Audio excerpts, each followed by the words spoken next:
Akun mai bakin magana a yau, mana zo zan yi magana a yau, magana a yau da magana a yau da magana a yau.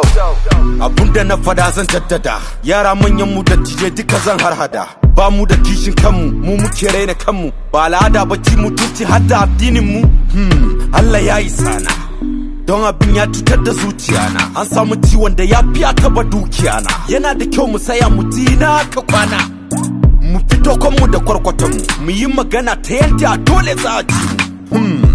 Amma kowa ya shiru, da ta siyasa ake da tuni mu tattaru. Mu yi ta ihu billahi kaman kaddangaru, amma an taba addinin Allah mun yi shiru. Idan ba za ku yi magana ba ni kam na gaji, na fito in yi bayani don duniya ta ji. Ni kadai gefe na ba mace ba namiji, zuciya ta hana an tsaya neman agaji. Kan addinin Allah baki ba in yi damage. Gargadi ku yi addinin ku bi namu, akan me kuma kuke sace yaran mu? Ko so kuke hankali ya tashi, ko kuma so kuke wani ya rasa ran shi? Fada dauna fada abun ne da ban haushi. Duk musulmin kwarai dole a yau ya nuna kishi. Za a zauna lafiya inda yayan su ne, ko kuma suna tunanin cewa muna tsoron su ne? Ko da yake laifin manyan yankin mu ne, naka shi ke ba da kai wannan zancen haka ne. Banda haka gani kuda za a yi mana haka ne?